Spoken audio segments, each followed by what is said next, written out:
Hi there, Rissy here with another episode of Rissy's Room for You. And today is the last day of Earth Week, so I wanted to bring you a book about solutions because we've learned a lot this week about ways that we can help make the world a better place. So this book is going to bring it all together. This book is called The Tantrum That Saved the World, and it's by Megan Herbert and Michael E. Mann. And this book goes out to my friend Veronique. Hi, Vero. She's actually from a little island called Mauritius, and you're going to learn more about why that's important when I read this book. The Tantrum That Saved the World. Bing bong! Sophia was minding her business one day when, quite without warning, a bear came to stay. The ice that he lived on had ceased to exist. He hoped that Sophia would kindly assist. Startled and flustered, Sophia said no, but the bear came right in. He had nowhere to go.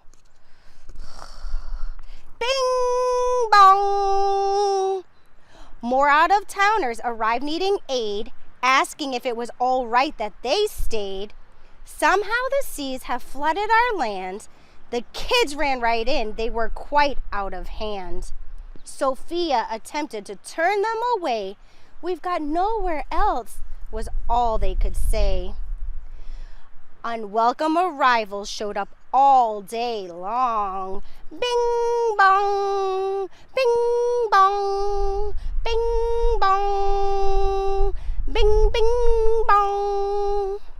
A sad swarm of bees had not one idea if spring had just come or fall was quite near. A pale pink flamingo, hungry and weak, bugged a sea turtle whose outlook was bleak. Both were upset that their sites of their nests were being disrupted by unwanted guests. Farmers whose farmland was withered and dry griped with the seamen who couldn't get by. Where had the fish gone? Where was the rain? They wanted to work, not sit and complain. A large Bengal tiger just chuffed with dismay. Everyone wisely stayed out of his way.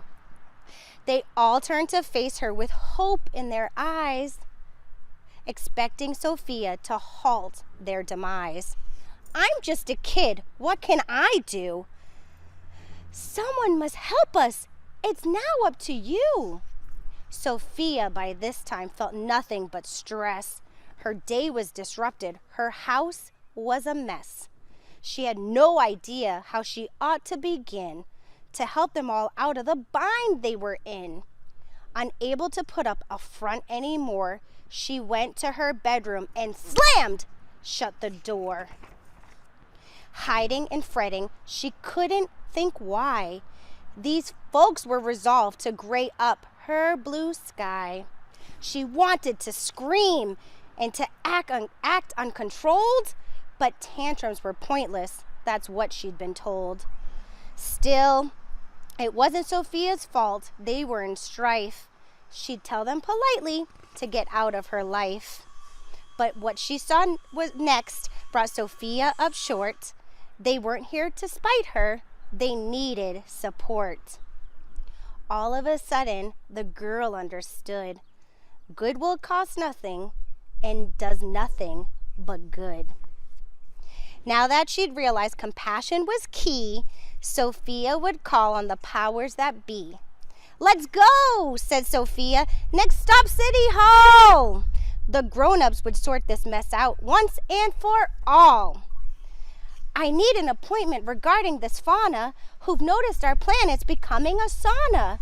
So bring us the top dog, the biggest, big cheese, to solve all our problems and put us at ease. They said, take a number and wait if you please.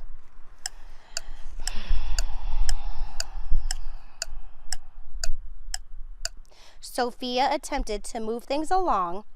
The fact we've been waiting so long is quite wrong. This tiger is hungrier by the minute. The pink flamingo's reached her limit. This polar bear is far too warm. These bees can hardly form a swarm. Someone must help them. Why not you? We see you're upset. but we've got things to do.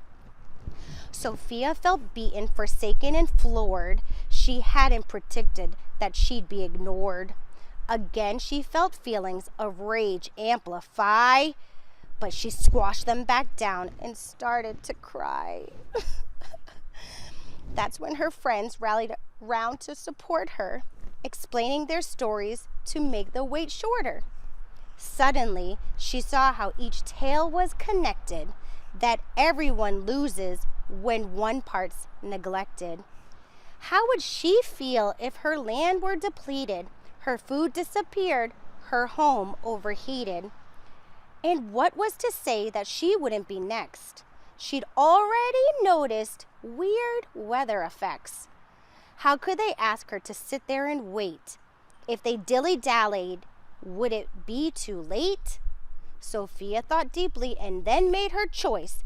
She had to give those who'd been silenced a voice. Sophia stepped forward, ignoring the line. She spoke with conviction and brandished her sign.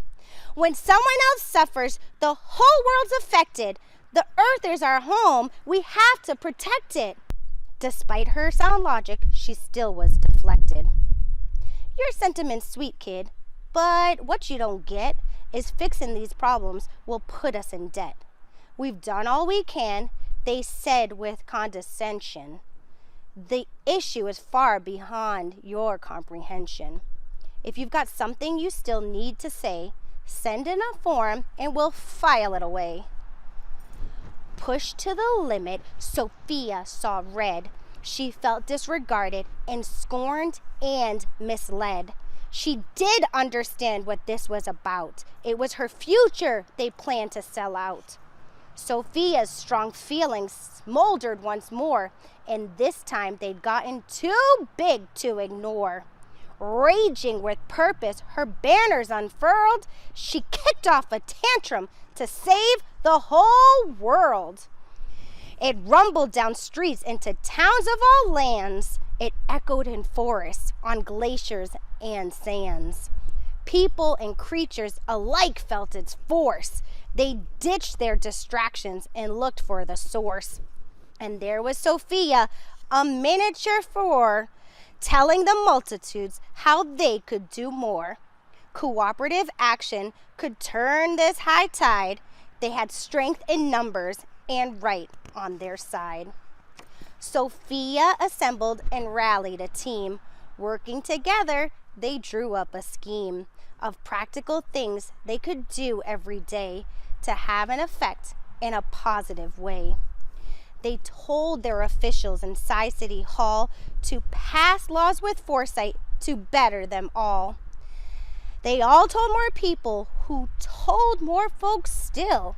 They won hearts with kindness and minds with goodwill. And so on until everyone was doing the hard work that had to be done. Sophia's new friends soon waved her goodbye. They had second chances and new homes to try. They asked her to visit for a weekend or two. But Sophia was busy. She had things to do. And that's why I wanted to end Earth Week with this book, because there are things that we can do. In the back of this book, there's a list, a world-saving action plan. I'm going to make sure that we take a picture of it so you could press pause. There are 10 things listed that you can do as a kid, and there are 10 things listed that adults can do too. So I challenge you this weekend, a way to end Earth Week is to see how many of those you can do as a family. Okay, everyone, hope you have a wonderful weekend. See you next time.